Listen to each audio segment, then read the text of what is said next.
जय हिंद दोस्तों, स्वागत है आप सभी का आपके अपने यूट्यूब चैनल जैकपुर पे। तो क्लास 9 का फाइनल एग्ज़ाम का डेट आ चुका है। आप लोगों का 29 तारीख को जो है आप लोगों का साइंस का एग्ज़ाम होगा ऑब्जेक्टिव, ठीक है।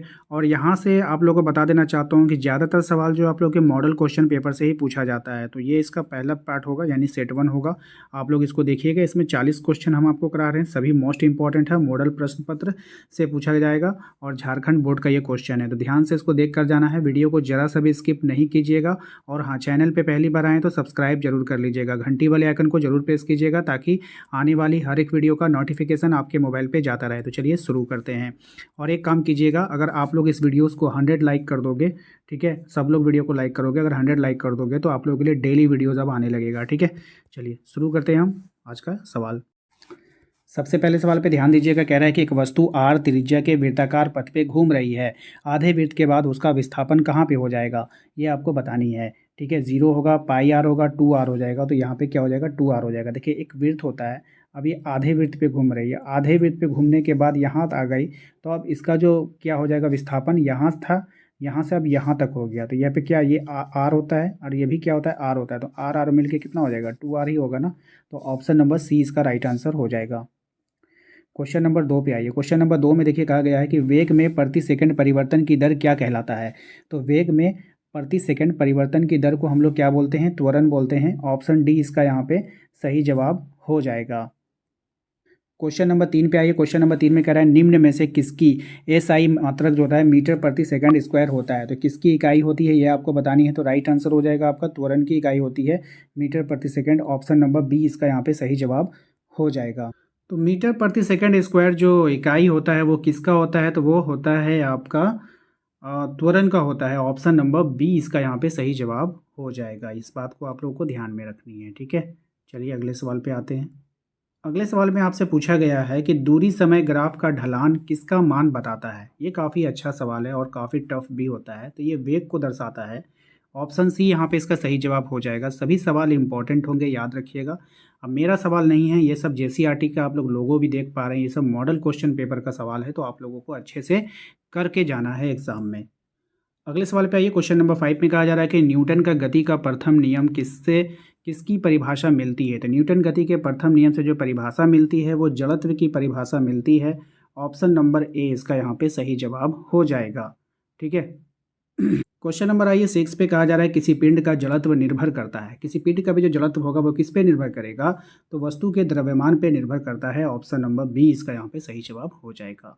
नेक्स्ट आते हैं, न्यूटन गति का कौन सा नियम बल की परिभाषा देता है। तो न्यूटन गति का दूसरा नियम बल की परिभाषा देता है। ऑप्शन नंबर बी इसका यहाँ पे सही जवाब हो जाएगा।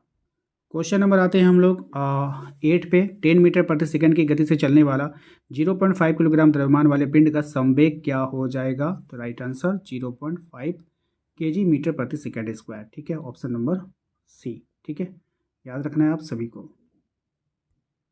क्वेश्चन नंबर 9 पे आइए। जब कोई बस विराम से चलती है तो अचानक उस पर खड़े यात्री बस के पीछे की ओर झुक जाता है। यह किस नियम का उदाहरण है आपको बताना है। तो ये जो हो जाएगा आपका न्यूटन गति का प्रथम नियम का उदाहरण है। नेक्स्ट सवाल है आपका क्वेश्चन नंबर 10। कार्य का एसआई इकाई क्या होता है, यानी कि कार्य का मात्रक आपको बताना है। तो कार्य का मात्रक जूल होता है, याद रखिएगा क्या होता है, जूल होता है कार्य का मात्रक, ठीक है।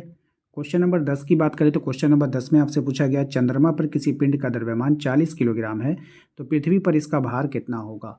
तो पृथ्वी पर जो इसका भार हो जाएगा 400 केजी हो जाएगा। ये बात याद रखिएगा, कितना हो जाएगा, 400 केजी हो जाएगा।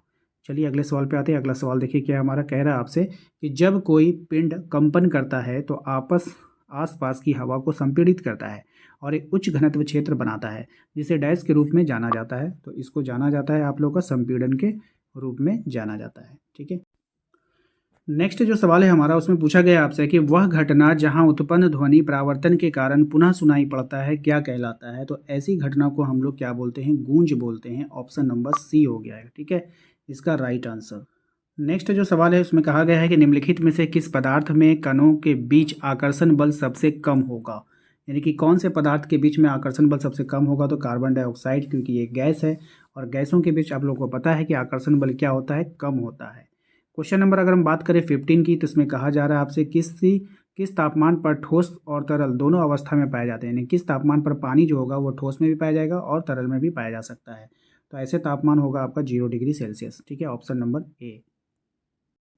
अब नेक्स्ट सवाल पे अगर हम आएँ तो इसमें कह रहा है कि 100 ग्राम जल में 20 ग्राम चीनी मिलाया जाता है, उस विलयन की सांद्रता प्रतिशत में ज्ञात करना है आपको। ठीक है, तो विलयन की यहाँ पे सांद्रता बताना है। तो यहाँ पर आप इसका कैलकुलेशन करके अगर आप जब देखोगे तो आंसर आ जाएगा आप 16.2/3% आ जाएगा। ठीक है, इसको आप लोग ध्यान में रखिएगा।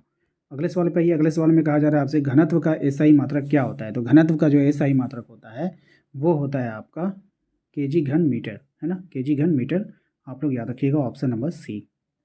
क्वेश्चन नंबर अगर हम बात करें क्वेश्चन नंबर 18 की, तो इसमें कहा गया है कि दिए गए कौन गुणधर्म निलंबन का है। यहाँ पे निलंबन का गुणधर्म को पहचानना है। तो ये एक विषमांगी मिश्रण है, ऑप्शन नंबर सी इसका यहाँ पे राइट आंसर हो जाएगा।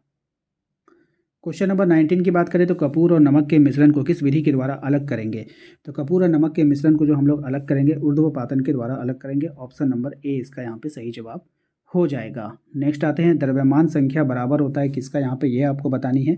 तो ये प्रोटॉन और न्यूट्रॉन की संख्या के बराबर होता है, ऑप्शन नंबर बी इसका यहाँ पे सही जवाब हो जाएगा। नेक्स्ट आते हैं हम लोग क्वेश्चन नंबर 21 पे। कहा गया है कि NH3 का आणविक द्रव्यमान क्या होगा। ठीक है, तो ये जो इसका जो आणविक द्रव्यमान होगा वो हो जाएगा आपका 17U। एकदम रट जाइए इसको, सेम टू सेम क्वेश्चन रहेगा। क्वेश्चन कभी भी अलग नहीं आता है, सेम ही आता है। ठीक है, तो डायरेक्ट आप लोग रटने का काम करेंगे। क्वेश्चन नंबर आते हैं हम लोग 22 पे। कह रहा है आपसे कि स्थिर अनुपात का नियम या निश्चित अनुपात का नियम क्या है। तो स्थिर अनुपात का नियम या निश्चित अनुपात का नियम, किसी रासायनिक पदार्थ में तत्व हमेशा द्रव्यमान के अनुसार निश्चित अनुपात में मौजूद होते हैं, इसी को कहते हैं हम लोग स्थिर अनुपात या फिर निश्चित अनुपात का नियम कहा जाता है। क्वेश्चन नंबर आते हैं 23 में। कहा जा रहा है निम्नलिखित में से कौन 36 ग्राम जल का सही प्रतिनिधित्व करेगा। तो कौन करेगा इसमें, तो 2 मोल जल। ठीक है, ऑप्शन नंबर ए। नेक्स्ट आते हैं हम लोग अगले सवाल पे। न्यूट्रॉन पर डैश आवेश रहता है। तो न्यूट्रॉन पर जो आवेश रहता है वो 0 रहेगा, यानी कि शून्य रहता है। न्यूट्रॉन पर कोई भी आवेश नहीं रहता है। ठीक है, क्वेश्चन नंबर आते हैं हम लोग 25 में। क्वेश्चन नंबर 25 को अगर ध्यान से देखिएगा, इसमें कहा गया अल्फा कण क्या है। ठीक है, तो अल्फा कण क्या है यहाँ पर ये आपको बतानी। तो अल्फा कण जो होता है धनावेशित एक हीलियम परमाणु होता है, ऑप्शन नंबर डी इसका यहाँ पे सही जवाब हो जाएगा। नेक्स्ट आते हैं क्वेश्चन नंबर 26 में। कहा गया है कि किसी तत्व के समस्थानिकों के द्रव्यमान में अंतर डैश की भिन्न संख्या के कारण होता है। तो ये जो होता है न्यूट्रॉनों की भिन्न संख्या के कारण होता है, ऑप्शन नंबर ए इसका सही जवाब हो जाएगा। कोशिका भित्ति जो होती है वो बनी होती है, किसकी बनी होती है आपको बतानी है। तो ये सेलुलोज की बनी होती है, ऑप्शन सी यहाँ पे सही जवाब होगा। क्वेश्चन नंबर आते हैं 28 में। निम्नलिखित में से किस कोशिकांग को अपना डीएनए तथा राइबोसोम होता है। तो कौन से कोशिकांग को होगा, तो प्लास्टिड को होगा, ऑप्शन नंबर बी इसका यहाँ पे सही जवाब हो जाएगा। नेक्स्ट आते हैं हम लोग क्वेश्चन नंबर 29 में। किसी कोशिका में 16 क्रोमोसोम और उस कोशिका में अर्धसूत्री विभाजन के फलस्वरूप बने संतति में कोशिका में कितने क्रोमोसोम होंगे। ठीक है, तो इसका जो राइट आंसर हो जाएगा वो हो जाएगा 8। कितने हो जाएंगे, 8 हो जाएंगे।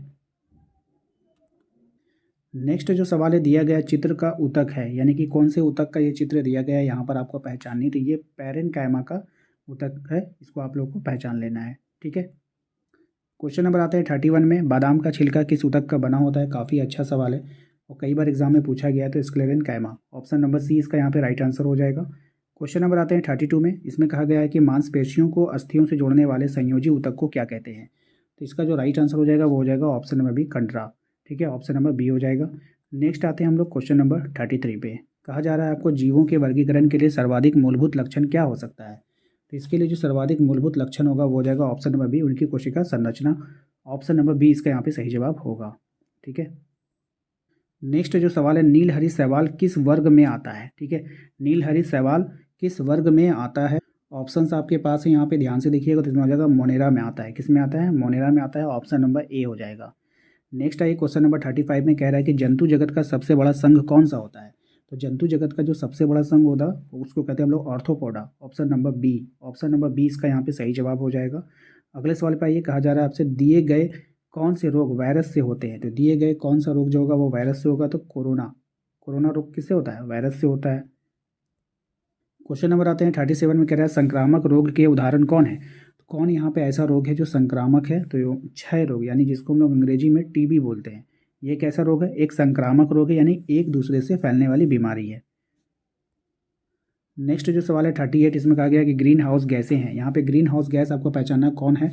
तो कार्बन डाइऑक्साइड जो है वो आपका क्या है, ग्रीन हाउस गैस है, याद रखिएगा। नेक्स्ट आते हैं हम लोग अगले सवाल पे। कहा जा रहा है आपसे कि दिए गए पोषक पदार्थों में पौधों के लिए कौन बृहद पोषक पदार्थ है। तो पौधों के लिए जो बृहद पोषक पदार्थ है वो है आपका नाइट्रोजन। ऑप्शन नंबर ए इसका सही जवाब हो जाएगा। नेक्स्ट आइए क्वेश्चन नंबर 40 पे। कहा जा रहा है कि वायुमंडल में पाए जाने वाले ऑक्सीजन के विषैले अणु को क्या कहते हैं। तो इसमें कहते हैं हम लोग ओजोन। क्या बोलते हैं? वायुमंडल में पाए जाने वाले ऑक्सीजन के विषैले अणु को क्या कहते हैं। इसको हम लोग कहते हैं, बिल्कुल ओजोन ही हो जाएगा। ऑप्शन बी इसका राइट आंसर हो जाएगा। तो आशा करते हैं कि आप लोगों को आज का ये वीडियो पसंद आया होगा। वीडियो अच्छा लगा है तो लाइक कर दीजिएगा। चैनल पे पहली बार आए तो सब्सक्राइब जरूर कर लीजिए। घंटी वाले आइकन को दबा लीजिए ताकि आने वाली हर एक वीडियो का नोटिफिकेशन आपके मोबाइल पे जाए और आपका परीक्षा की तैयारी अच्छे से हो पाए। व्हाट्सएप ग्रुप का लिंक डिस्क्रिप्शन में मिल जाएगा, वहाँ से जाकर ज्वाइन कर सकते हैं। मिलते हैं नेक्स्ट अगली वीडियो में। Thank you.